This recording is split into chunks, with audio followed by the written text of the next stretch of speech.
Thank you, Mr. Chairman. These are questions for Admiral Flynn and Director Manno. You were both present in your respective positions in the run-up to the millennium.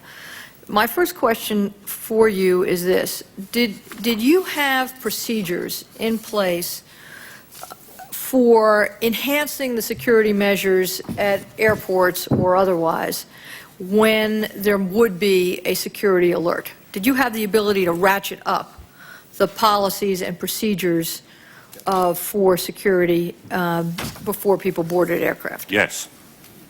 In the period just before the millennium, when the entire government was on alert about the possibility of a terrorist act in the United States, did you take any steps to increase security measures or enhance security measures in our airports or pre-boarding?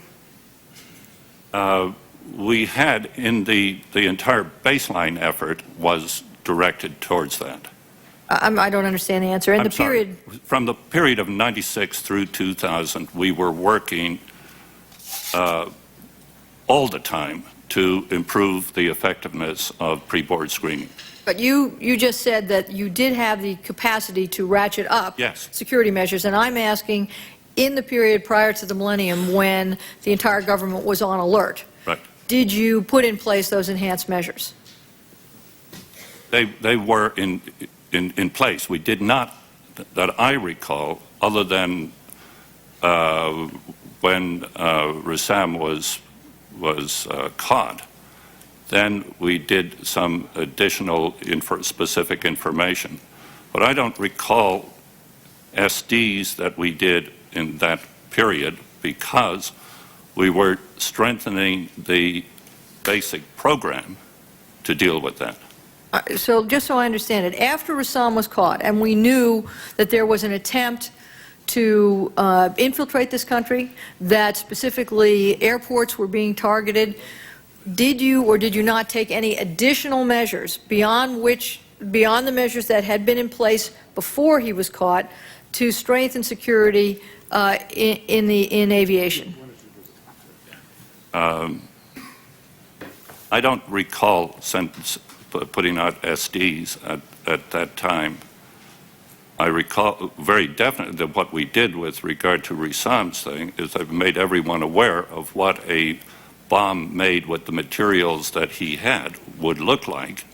And we did that even before I was aware that LAX was on his mind. So, in other words, your response was to disseminate specific information, but not to do things like look at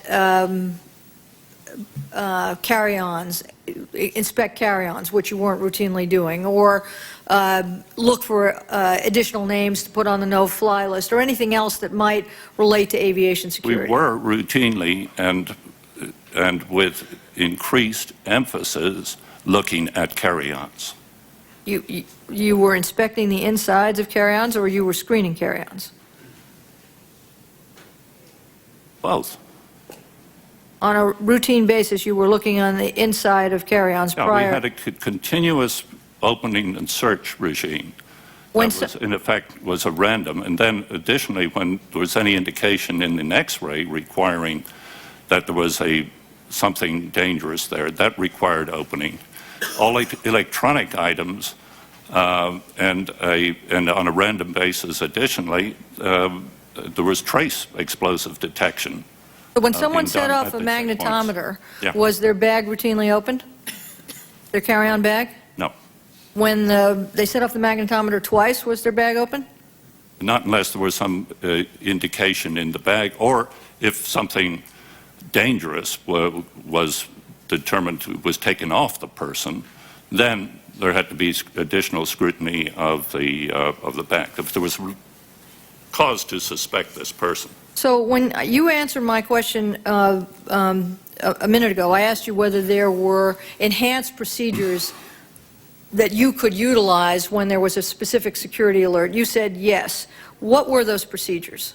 What would you do when there was a security alert, when you were essentially going to orange from yellow, although we didn't have color coding at the time? Well, one could require, for example, searches of vehicles at the front of the terminal. One could require the stopping of parking within a certain range of the terminal.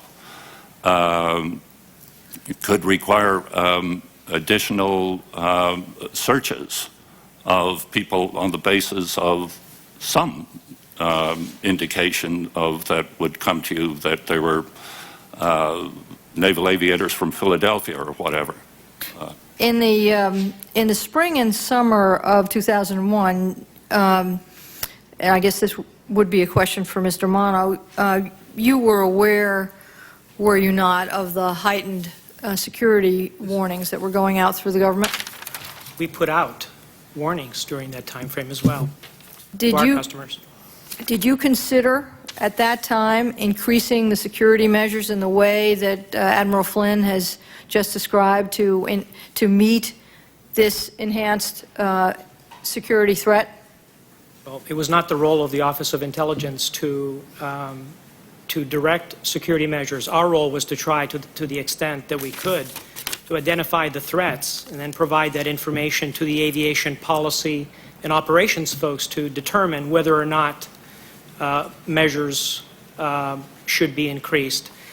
There were efforts that were made, going back to the Rassam example. There was a mad effort to try to figure out what he was actually up to. In fact, one of the things that was done was that our explosives unit looked at what was actually seized and tried to figure out, okay, with these types of explosives, these types of timers, what sort of device could be constructed to target civil aviation. And then based on that information, the possibility that having those components, what could be done, we sent out an information circular to sensitize screeners and the airlines to that potential threat. But you had, turning back to the spring and summer of 2001, we have heard testimony and we have ample evidence that that across the intelligence community, literally hair was on fire from June through the summer, and even going back a little bit before June, but through the spring and through the summer, a high state of alert. Let me try again.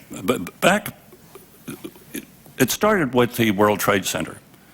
It continued with USAF's efforts out in the Pacific, and it continued with the information that we've been talking about, the various interests of the UBL in attacking us. And in 96, 97, we hammered out an elevated baseline. We had been going back and forth with security directives with occasional spikes in security and then bringing them down. We said, no, we get it up to this level. And our effort in those times of undetermined but probably higher threat, what's happening with the millennium? Well, we don't really know what's going to happen in the millennium, but something can happen. What you do in those circumstances, what I did in those circumstances, was to increase surveillance on all of the inspection activities and to increase awareness in the form of putting out ICs and meetings with the security directors and meetings with the airlines and meetings with the airports to say we need to be on our toes. So the additional measures, you could and did take additional measures when there was a high level of security alert. Is that correct? No, the baseline was meant to deal with a elevated level of security. So you did not have additional. I am terribly confused here. Now, please excuse me. I asked you the question whether you had additional measures that you could take, that you had. I understand you feel that you were operating from a high baseline. Right. I asked you, did you have additional measures that you could take? And the measures could be anything from sending out directives to engaging with airport security personnel, to engaging directly with the airlines, to changing the modalities like searching and getting additional names for the no-fly list. There's a panoply of things that you could do above the baseline. I'm asking a pretty straightforward question. Did you have measures that you could use when there was a heightened period of alert? Yes or no? Yes. In the period prior to the millennium, after Rassam was apprehended, and it was clear in what is already public and certainly in what we know from classified briefings, that the entire government was on alert, that there was tracking of people who meant to do harm in this country, and that some of that harm was focused on our airlines and our aircraft. Did you take additional measures at that time to secure the airlines? Did not impose, that I recall, additional specific measures. You did not?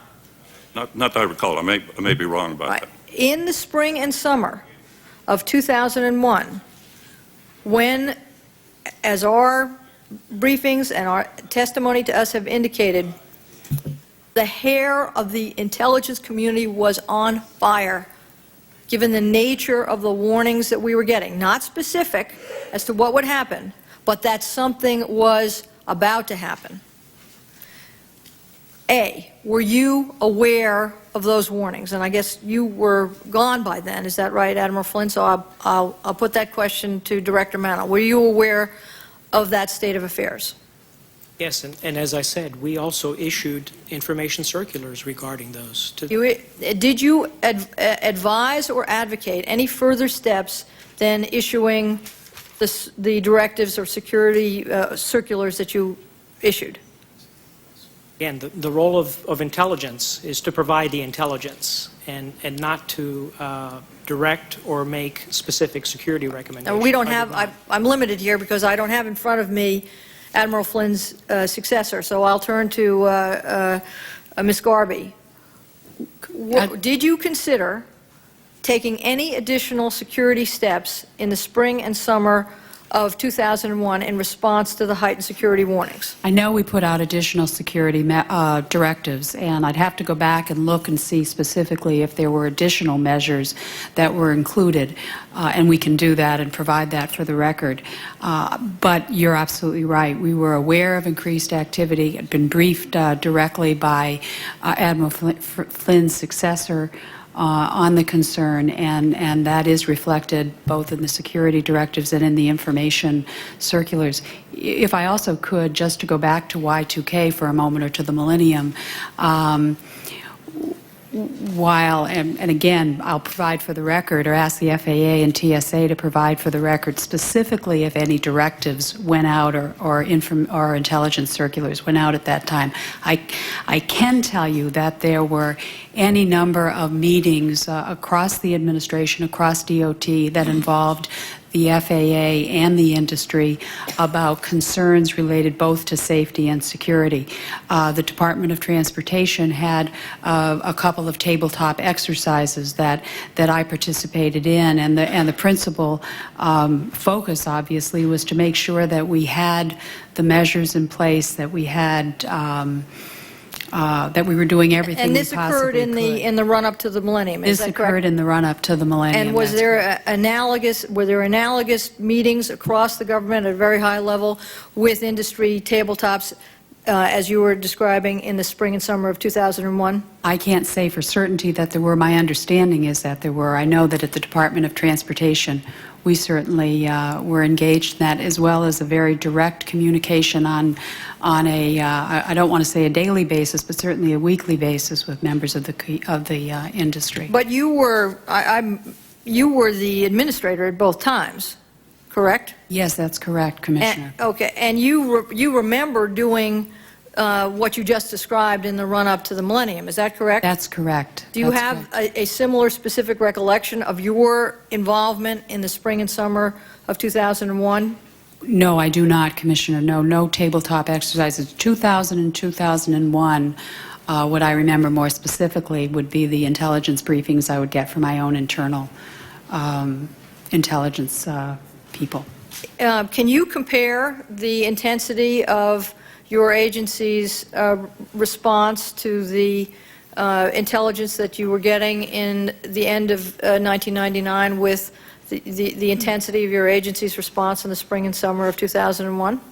Well, certainly Y2K, there was an intensity because it was a deadline that we knew was looming. It was a deadline that was there, and it had enormous implications even from a safety perspective, or at least we were concerned that it might. I think the intensity that you described was probably in the summer of 2000. And 2001, particularly 2001, certainly I had a concern based on what I was hearing.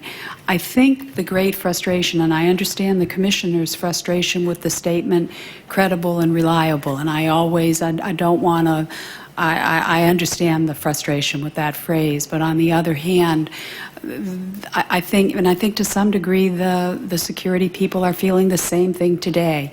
You want to do the right thing, but you want to have enough information so that you're acting appropriately. You're not either putting measures in place that are inappropriate, beyond, or may not be dealing with the real threat at hand. Rather than rely then on your impressionistic recollections of what you did, I would request for the record that we receive from you and from your former colleagues at the FAA a detailed description of the actions that were taken at the end of 1999 and a detailed description of the actions that were taken in the spring and summer of 2001. Thank you.